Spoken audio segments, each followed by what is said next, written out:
शिवाजीराव देशमुख साहेब आणि या स्टेजवरील सर्व मान्यवरांना विनंती करतो की आपण दीप प्रज्वलन करून या पाणी परिषदेस सुरुवात करावी। जलतारा जनक यांचं अहमदपूर नगरीमध्ये मी सर्व शेतकरी बांधवांच्या वतीने सहर्ष स्वागत करतो। 2012 पासून जलयुक्त शिवार, पाणलोट शिवार, नदी पुनर्जीवन अशा विविध योजनेचे कार्य केलेले माथा ते पायथ्यापर्यंत शेतीविषयी माहिती असणारे मंठा तालुक्यातील 4 गावापासून या जलतारा कार्यक्रमाची सुरुवात करणारे ते 261 गावापर्यंत शेतात पावसाचे पाणी वाहून जाऊ न देता 5x4चा खड्डा खोदून त्या खड्ड्यामध्ये पाणी जमिनीत मुरवून गावाला आणि शेतकऱ्यांना जलताराच्या माध्यमातून पाणीदार बनवणारे सन्माननीय सेवानिवृत्त प्राध्यापक वायाळ सरांचं मी या ठिकाणी हार्दिक हार्दिक स्वागत करतो। आणि आजच्या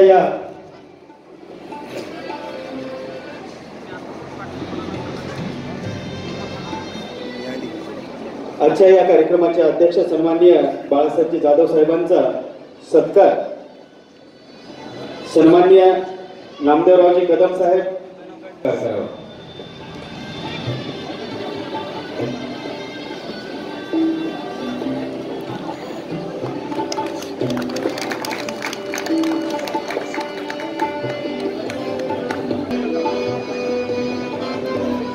यानंतर आजच्या या कार्यक्रमाचे प्रमुख वक्ते आदरणीय सेवानिवृत्त प्राध्यापक डॉक्टर पुरुषोत्तम वायाळ साहेब, जलतारा जनक महाराष्ट्र राज्य यांचा सत्कार मी नामदार बाबासाहेबजी पाटील साहेब यांना आदरभावी विनंती करतो की आपण जलतारा जनक श्री पुरुषोत्तमजी वायाळ सर यांचा शाल पुष्पगुच्छ देऊन त्यांचा सन्मान करावा।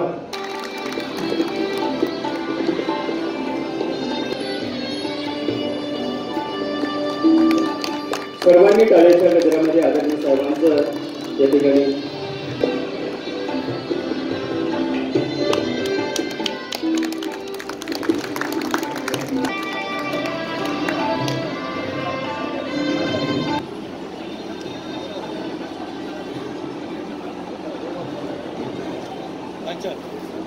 ठिकाणी आदरणीय नामदार साहेबांना पुढे नियोजित कार्यक्रम असल्यामुळे ते जाणार आहेत, त्याबद्दल या ठिकाणी थोडासा कार्यक्रमामध्ये बदल करण्यात आलेला आहे।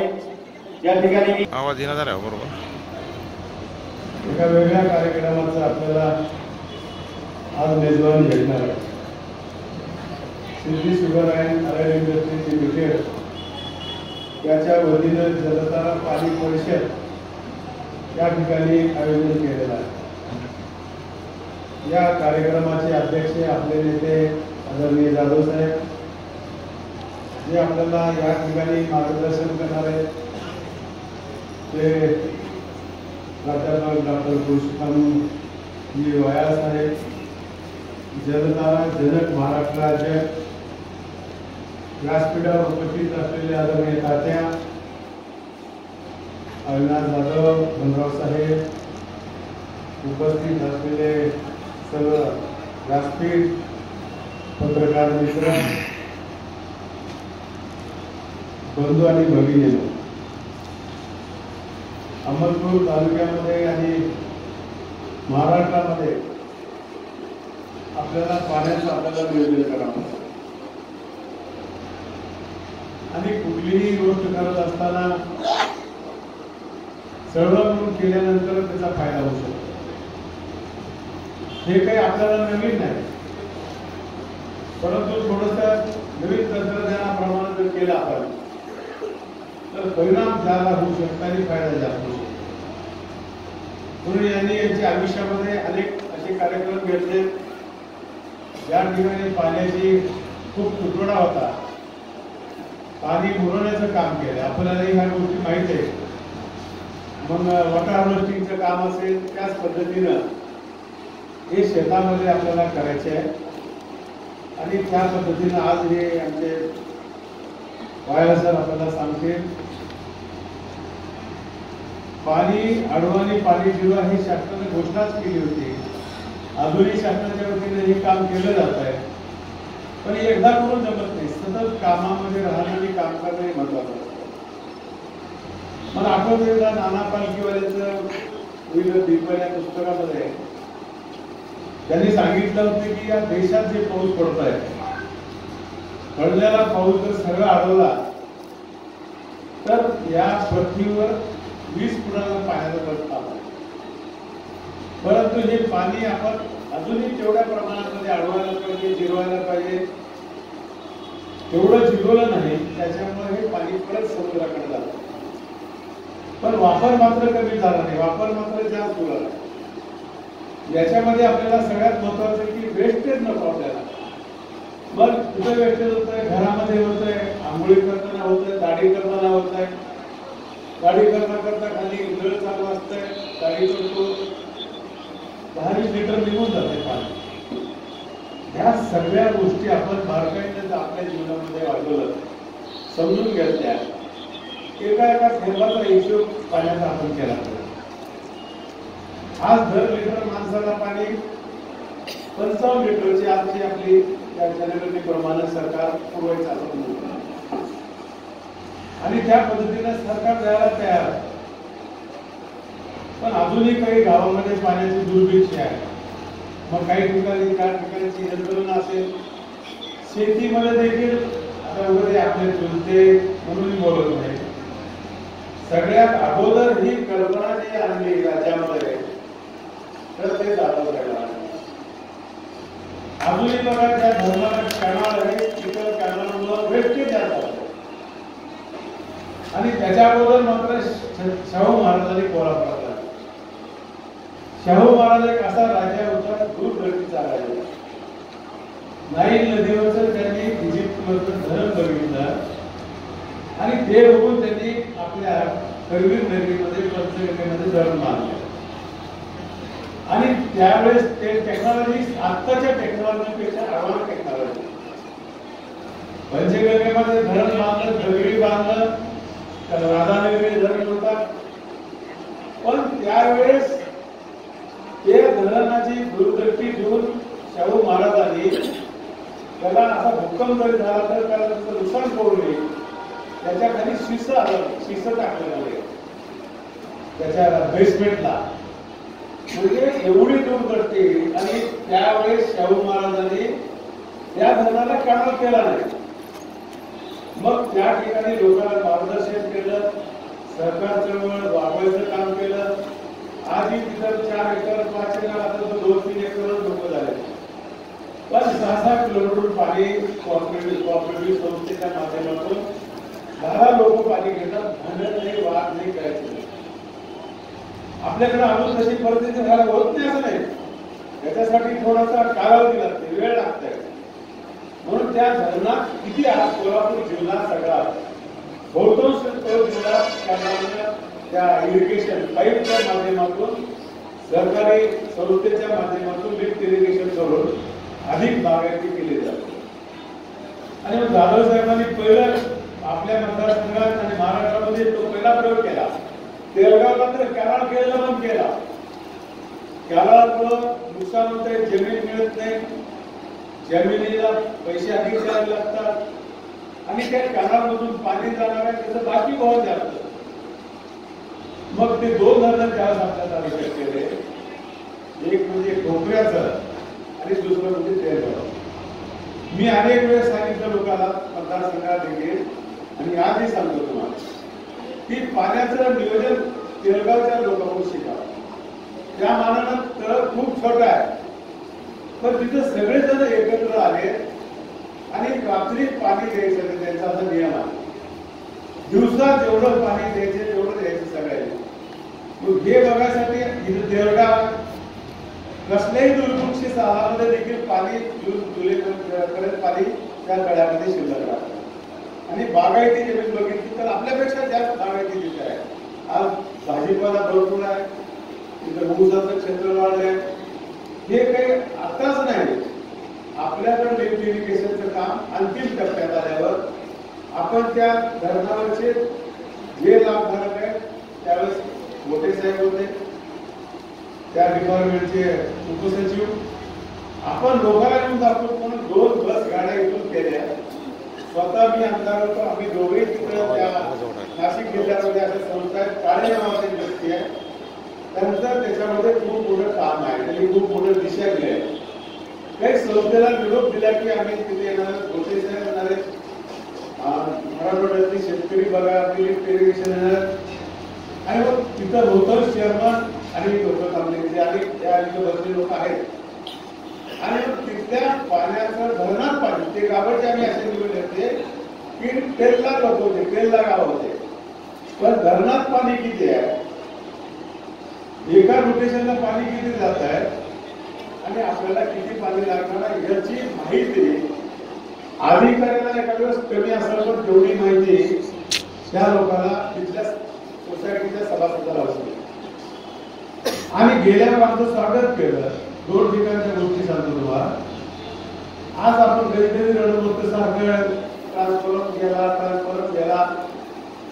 तिथले जर काही लोकांनी पैसे गोळा केले, आपण बागायती जमीन आहे, उन्हाळ्यामध्ये जर बँक ट्रान्सफॉर्म केला आणि काही कारणामुळे केला, जर वेळेवर नाही ट्रान्सफॉर्म भेटला तर प्रचंड शेती नुकसान होतं.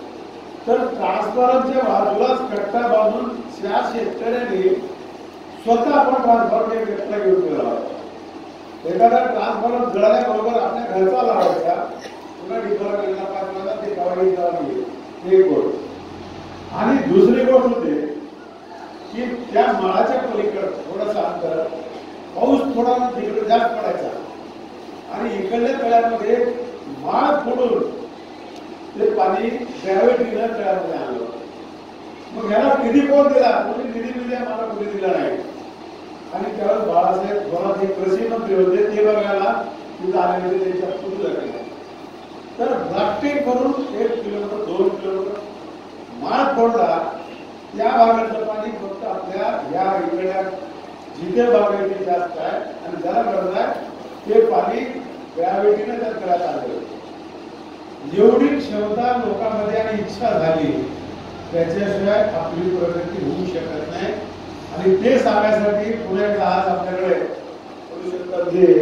साहेब आले, पुन्हा शेती शिवण आणि जाधव साहेबांनी आपलं जे कामकाज आहे ते अशा पद्धतीने चालावं.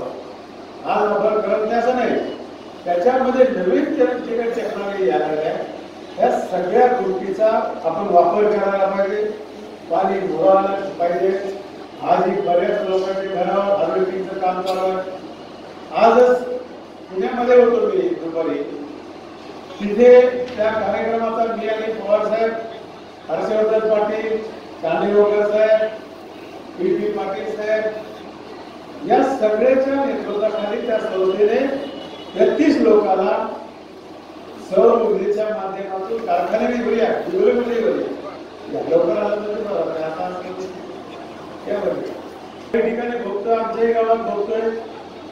आपण तसं बघितलं तर खूप नशिबान 3 ऋतू आपल्याला भेटतात. आज आपल्याकडे सूर्यकिरणामुळे आपण बघतोय, आपल्याकडे सौर ऊर्जेचा आपल्याला घरावर बसवलं तर घरामध्ये लाईट काही खर्च सुरुवातीला येते, सरकारची सबसिडी आहे आणि मग मात्र प्लस मुद्दे होतात.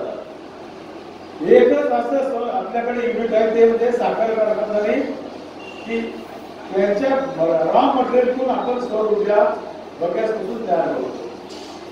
तो कार्यक्रम तिथं केला आणि 33 लोकांना त्या ठिकाणी सन्मान पत्र देऊन भारतातले लोक आहेत, काश्मीरचे, उत्तर प्रदेशचे, त्यांनी निवड केले लोक ते पार्टिसिपेट करून या पाण्याच्या कार्यक्रमाला.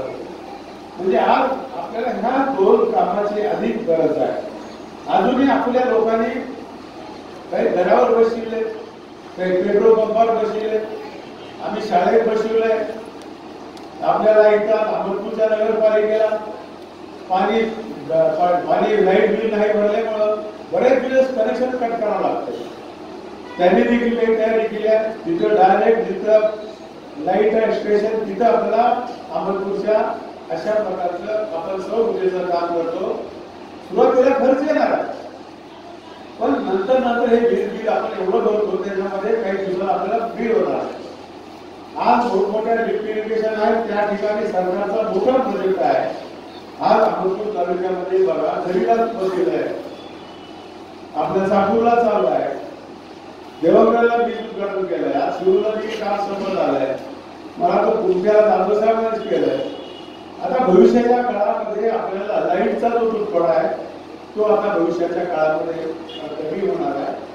आणि आतापर्यंत आपल्या कारखान्याच्या वतीनं 9,850 आतापर्यंत एवढं ऊर्जा निर्माण केली आणि भविष्यामध्ये त्याला देखील 1500 मेगावॉट पर्यंत करायचं उद्दिष्ट आहे. या सगळ्या गोष्टी आपल्याला भविष्याच्या काळामध्ये जपून वापरायच्या, गावामध्ये लाईट जपून वापरायच्या. आपण सगळे पदाधिकारी आहे, अनेक गावामध्ये दिवसा लाईट चालू आहे, तिकडे लाईटचं शॉर्टेज आहे, मग ही आपली जबाबदारी नाही का? या सगळ्या गोष्टी आपल्याला भविष्याच्या काळामध्ये बघायच्या, करायच्या आणि त्याच्यासाठी अशा प्रकारचं मार्गदर्शन करणाऱ्या या क्षेत्रात ज्यांचं नॉलेज आहे त्यांनी या ठिकाणी लोकांना मोटिवेशन करणं आणि मग या एकत्र कोण आणू शकतात, मग कारखान्याच्या मुलीला लोक येऊ शकतात, त्याचं नियोजन करू शकतात. आपण आलं पाहिजे आणि सुरुवात करायला पाहिजे. आणि अशा प्रकारचं पाणी म्हणजे जीवन हे आपल्याला आपल्याला माहिती आहे. त्या पाण्याची जपणूक करा. पावसाळा जास्त झाला, पाणी देताना देखील आपण आपल्या घरामध्ये गिलास भरून कधी द्यायचा नाही, अर्ध्यापेक्षा अधिक द्यायचा. आता काय कमी पाऊस जास्त पडला म्हणजे गिलास भरून पाणी. ह्या सगळ्या गोष्टी प्रत्येक वेळेस जर आपण असं जपून वापरल्या तर आपल्याला भविष्यात अशा प्रकारचे संकट पडणार. इस्रायल जगाला मार्गदर्शन करत आहे, एकच नदी 8 इंच पाऊस पडत आहे आणि सगळी टेक्नॉलॉजी त्या लोकांनी वापरली आणि आज जगाला ग्रीडच्या माध्यमातून मार्गदर्शन करतात. आपण अशा गोष्टी तर आपण नशिबावर तरी पण आपल्याला एवढं पाणी मिळत असताना अजून याच्यामध्ये सुधारणा करून हॉर्टिकल्चर असेल, भाजीपाला असेल, या सगळ्या गोष्टी कमी पाण्यामध्ये आणि पाणी योग्य दिलं. आता दुसरं नवीन तंत्रज्ञान आलंय कृत्रिम बुद्धिमत्ता, AI. आता शेतकऱ्यांनी ते वशिले पाहिजे. सरकारने खूप मोठं धोरण घेतलंय. पवार साहेबांनी मला सांगितले, जवळ बसलो बाबासाहेब तुम्ही एक बैठक लावा. त्या बैठकीला मी राहतो म्हणले पवार साहेब, कृषी खात्याचा मंत्री अजितदादा आणि सहकार मंत्री. या योजनेला आपल्याला बारामतीमध्ये आता त्यांनी तसा प्रयोग केलाय. जगातून अनेक विद्यापीठाच्या लोकांनी तिथे त्यांना गाईड केलंय. ते लोक बारामतीचं कौतुक करतात आणि मग शेतकऱ्यासाठी अनेक प्रयोग तिथे केले जातात.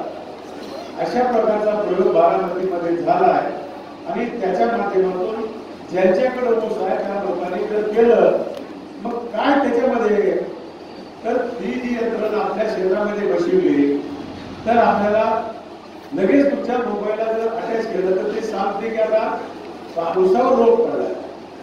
आपल्याकडे मोबाईल आहे, मोबाईल बघितला आपण त्याला फंक्शन विचारलो ते सांगणार बुरशी पडले किंवा पाणी कमी पडत आहे किंवा पाणी अधिक झालंय. ते झालं त्याच्यानंतर खताच्या मात्रा योग्य पद्धतीने खताच्या मात्रा दिल्या तर त्याच्यामुळे खर्च कमी येणार आहे, जमिनीचा पोत सुधारणार आहे, त्यामुळे ऊसामध्ये टनेज वाढणार आहे आणि टनेज वाढल्यामुळे तुमचा फायदा अर्धा% रिकव्हरी वाढणार आहे. म्हणजे इकडं कारखानदाराचा फायदा, शेतकऱ्याचा फायदा, खत अधिक घालायचे आणि जमीन चांगली पुन्हा जमीन आपली जबाबदारी आहे.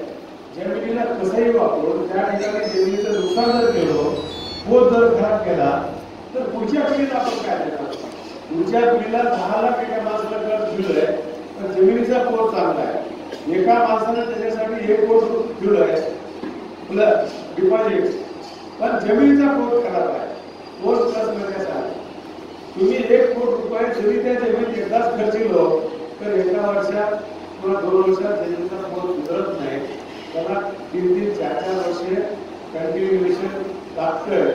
त्याच्यासाठी पीक घेणं आणि जमिनीचा पोत समोर पुढच्या पिकासाठी तयारी करणं हे सगळ्यात महत्वाचं आपलं काम आहे. ते काम देखील आपल्याला अशा पद्धतीने शास्त्रोक्त पद्धतीनं भविष्याच्या काळामध्ये आपल्याला ही टेक्निक सगळ्या क्षेत्रातल्या आपल्याला वापरायचे, समजून घ्यायचे. जग कुठं चाललंय बघा, इथे उगतच घरगुती दिले, कवाला दिला नाही, अरे सगळं द्यायचं आहे, कवाला द्यायचे आहे, सगळ्याला द्यायचे आहे. उगाच काहीतरी आता येऊन बोलायचं, तुम्ही फक्त बोलत राहा, आम्ही मात्र तुम्हाला उत्तर कामातूनच देऊ, एवढीच अपेक्षा व्यक्त करतो. आणि पाहुण्याचं या ठिकाणी आले आम्हाला वेळ दिला, त्यांचं तुमच्या वतीनं आणि माझ्या वतीनं कारखान्याच्या वतीनं या ठिकाणी त्यांचं हार्दिक स्वागत करतो. सर मनसोक्तपणे सांगा, ही अतिशय कार्यक्षम लोक आहेत. एवढा ऐकल्यानंतर हे निश्चितपणे आपल्याला जे जे गोष्टी आपण सांगितल्या ते ऐकून आपल्या क्षेत्रामध्ये प्रयोगशील शेतकरी आहेत.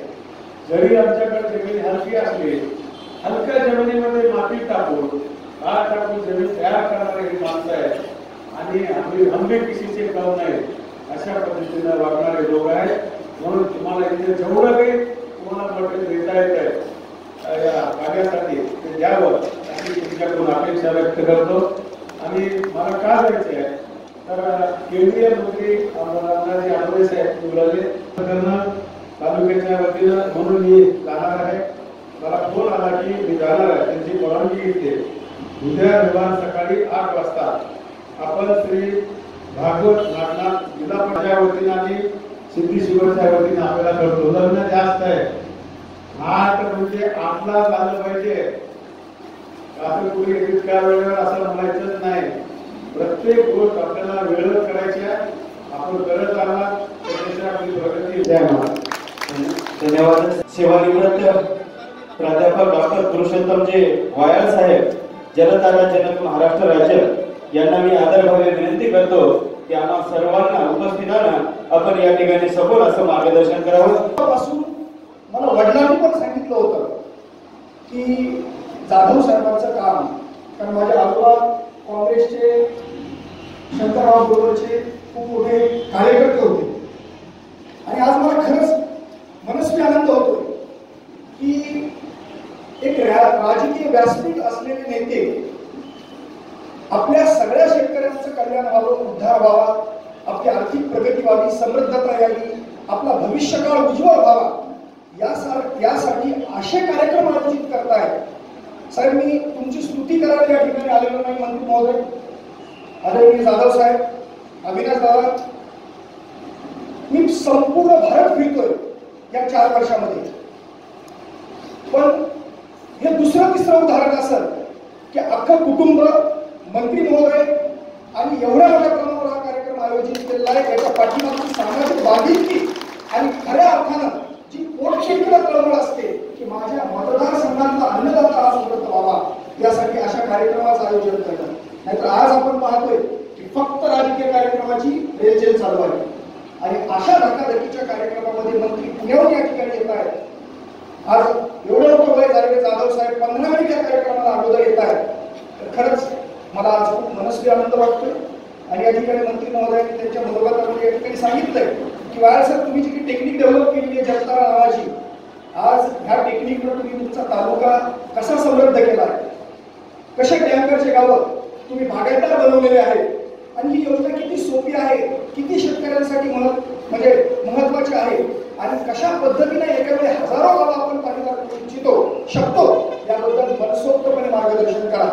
त्यांना कार्यक्रम आलेला आहे, मधून जरी त्यांना फोन आला आणि ते निघून गेले तर माझी सगळ्यांना हात जोडून विनंती आहे की त्यांना जाऊ देऊ आपण. पण तुम्ही सगळेजण पुढचा अर्धा पाऊण तास 1 तास की जो आपल्या उज्ज्वल भविष्यासाठी एक नवीन संजीवनी देणारा मार्ग आहे यावर लक्षपूर्वक ऐकावं, एवढीच आपल्या सगळ्यांना प्रार्थना करतो. व्यासपीठाला वीज लागते, आणखी जमीन लागते, आणखी बी बियाणं लागतं, खत औषध लागतं. दरम्यान साहेबांनी सांगितलं AI तंत्रज्ञान पण लागतं आणि ते आपल्याला आणायचं. साहेब, आज तुम्ही या कार्यक्रमाचं आयोजन केलं, या कार्यक्रमाचं नाव जलतारा पाणी परिषद ठेवलंय, एवढा मोठा प्रचार प्रसार केलेला आहे. म्हणून आपण सगळेजण म्हणताय शेती करायला पाणी हे महत्वाचं साधन लागतं.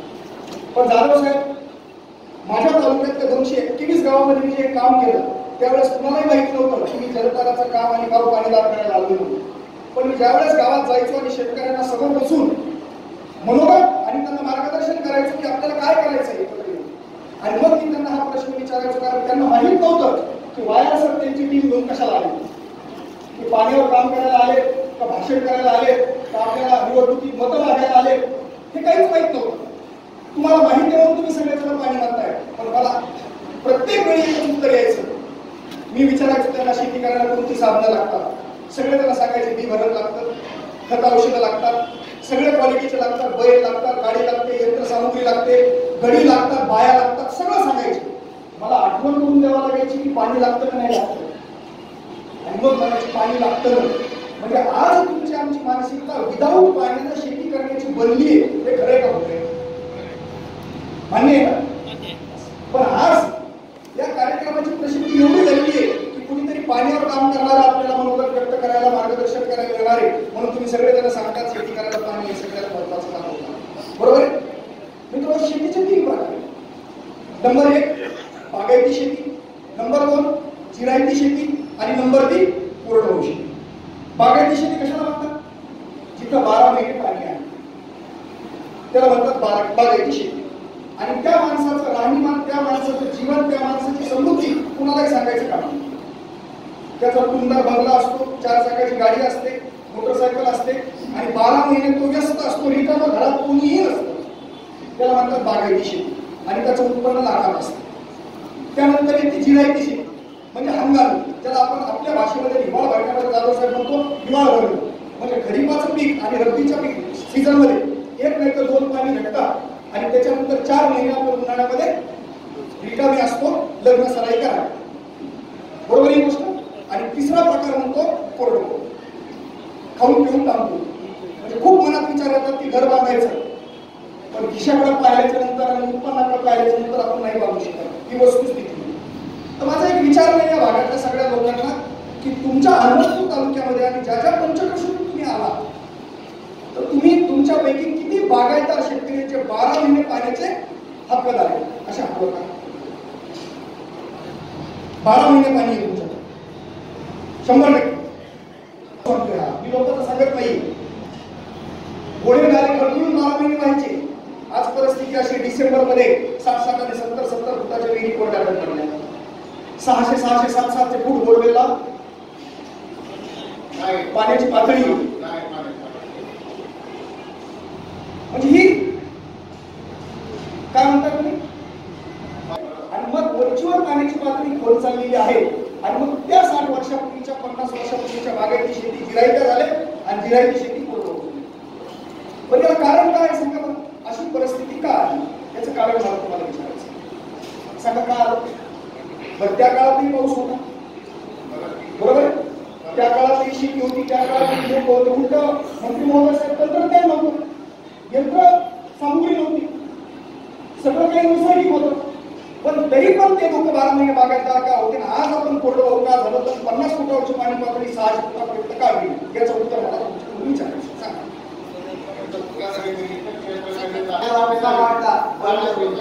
जमिनीमध्ये नाही गेलं. आणखी असू द्या. असे असंख्य उत्तर येणार आहेत. हे मान्य आहे का? आणि जी एक शक्ती आहे, पाऊस नाक्यासारखा राहिला नाही. त्यावेळी सतत पाऊस पडायचे, 8-8 दिवसाचे झडके लागायचे. आता ते लागत नाही येतं. पण सरासरीनं जर 4 महिन्याचं कॅल्क्युलेशन केलं तर पाऊस तेवढाच पडतो. चुकायला येतं माहिती? 2-3 उत्तर दिली तुम्ही. बोरवेलची संख्या वाढली, विहिरीची संख्या वाढली. आपलं चुकायला येतं. जो पाऊस पडायला लागलाय त्या पावसाला थांबायला जागा नाही. ते पाणी ताबडतोब उताराच्या दिशेने वाहून चाललं. म्हणजे आज तुमच्या शिरूर नावाच्या गावाला जर पाऊस पडला तर तुम्ही घरून शेतामध्ये जाऊस तर तुम्हाला बाटलीत भरायला किंवा ग्लासमध्ये भरायला पण पाणी सापडत नाही. ते उताराला वाहून चाललं. पण जुन्या काळामध्ये काय होतं? जुन्या काळामध्ये हे सगळी मंडळी जी होती ती उन्हाळ्याच्या दिवसात रब्बीची हार्वेस्टिंग झाली की शेताला नांगरणी करायची दरवर्षी कंपल्सरी. आणि त्याच्यानंतर स्वतःच्या पैशानं बांध बंदिस्ती करायची आणि ते बांध मंडळी इतकाले किंवा छाती इतकाले टाकायचे प्रत्येक एकरामध्ये. म्हणजे आलेला पाऊस आणि आलेलं पाणी त्याच एकरामध्ये साठावं आणि हळूहळू ते जमिनीमध्ये मुरावं, जमिनीचा ओलावा वाढावा आणि पाण्याची पातळी पण वाढावी. सांगा मला आता बांध राहिले का? राहिले का? नाही. एकही बांध नाही. आता बांध कशाचे येतात? दगडाचे. म्हणजे एक जर वावणी पाऊस पडला तर दगड वाहून जातात. आणि अशा मंडळींना रोज दोन भावाची भांडण विकवायला वावरात जावं लागतं. तो म्हणतो की माझं शेत इकडून होतं, हा म्हणतो नाही हातभर इकडून. ही वस्तुस्थिती. म्हणजे पाऊस पडतोय, पाण्याला थांबायला जागा नाही, पाणी संख्या वाढली. म्हणजे आपण जमिनीतलं आहे ते काढायला लागलोय, भरायचं काम कोणाचंच नाही. जो पाऊस पडायला तो वाहून चालला. बरोबर ही गोष्ट. आणि माझा जो अभ्यास आहे, आता मी तुम्हाला सांगतो की मग जमिनीतली पाणी पातळी वाढवण्यासाठी काय करावं लागेल आपल्याला? जलसंधारणाची कामं करावी लागेल, पाणी अडवा पाणी जिरवा करावं लागेल. बरोबर ही गोष्ट. कोणत्याही परिस्थितीमध्ये पडलेल्या पावसाला थांबवावं लागेल. आणि नुसतं त्याला जमिनीच्या वर थांबून जमणार नाही, तर त्याला जमिनीच्या भूगर्भामध्ये नेऊन जमिनीतली पाणी पातळी वाढवावं लागेल. शासनाच्या करोडो योजना आहेत, अरबो रुपयाचे बजेट येतं. पण आज तुम्ही आम्ही निरुत्साही का आहे? आपण मंदिरात बसतो, वामनी पाऊस पडतो, तर एकाच्याही मनात येत नाही की आमची संपत्ती ईश्वराने दिलेली आणि आमच्या ट्रीटमेंट आहे, त्याला म्हणतात लाईन ट्रीटमेंट. लाईन ट्रीटमेंट म्हणजे काय? ओढे नाले नद्या यांचं खोलीकरण रुंदीकरण करणं, त्याला स्वच्छ करणं, त्याचं पुनरुज्जीवन करणं आणि त्यातून वाहून येणाऱ्या पाण्याला बंधारे बांधून रोखणं, याला म्हणतात लाईन ट्रीटमेंट. जे जलयुक्त शिवार अभियानामध्ये शासनानं मोठ्या प्रमाणावर कामं केलेले, ओढे नाल्यांचं खोलीकरण करणं, रुंदीकरण करणं, माती नाला बांधणं किंवा गॅबियन बांधणं किंवा मोठमोठे बंधारे बांधणं, पाण्याला अडवणं. बरोबर आहे? याला म्हणतात पहिली ट्रीटमेंट. जलसंधारणामध्ये दुसरी ट्रीटमेंट ज्याला म्हणतात वॉटरशेड मॅनेजमेंट, ज्याला मराठीत म्हणतात पाणलोट विकास. माताचे तालुका म्हणजे डोंगरावर शिसिट्या करणं, डीप शिसिट्या करणं, दगडी बांध बांधणं, गॅबियन बंधारे बांधणं, कंपार्टमेंट बंडिंग करणं, त्या डोंगराच्या पाणलोटाच्या कुशीतून वाहणाऱ्या सगळ्या ओढ्या नाल्यांचं पुनरुज्जीवन करणं, पाण्याचे साठे निर्माण करणं. आणि तिसरा प्रकार आहे जलसंधारणामधला पाणी अडवा आणि पाणी जिरवा, त्याला म्हणतात एरिया ट्रीटमेंट, पुनर्भरण प्रक्रिया. अशी 3 प्रकार. आता मी डिसेंबर 2006 ला आर्ट ऑफ लिव्हिंगचे प्रणेते सद्गुरू परमपूज्य श्री रविशंकर 100 एकर एरिया हा पहिल्या पावसामध्ये इरिगेट झाला. तिथली पाण्याची पातळी वाढली आणि शेतकऱ्यांचे 2 तासाचे मोटर पंप हे 4-4, 5-5 तास चालू लागले. पण हे नंतर मग जलयुक्त शिवार अभियान आलं 2015 ला. माननीय देवेंद्रजी फडणवीस मुख्यमंत्री झाल्याच्या नंतर याच धर्तीवर ओढ्या नाल्यांचं खोलीकरण करा, रुंदीकरण करा, पाणी साठे निर्माण करा, माती नाला बांध करा, गॅबियन करा, वनराई बांधारे करा, कुठल्याही परिस्थितीमध्ये पाण्याला अडवा. मी त्याच्यातही काम केलं. 36 जिल्ह्यामधून जालना जिल्हा 2018 ला मी महाराष्ट्रात पहिला आणला. मुख्यमंत्र्यांनी मला महात्मा ज्योतिबा फुले जलमित्र पुरस्कार दिला. म्हणजे शासनाने निवडले होते जाधव साहेब 20 गाव. आम्ही गावागावामध्ये फिरून आर्ट ऑफ लिव्हिंगच्या माध्यमातून सगळ्या शासनाच्या लोकांना सोबत घेऊन स्वयंसेवक बनून शेतकऱ्यांच्या घराघरामध्ये जाऊन प्रबोधन केले, लोक सहभाग तयार केला आणि 197 गावामध्ये 297 किलोमीटरचं खोलीकरण रुंदीकरण केलं.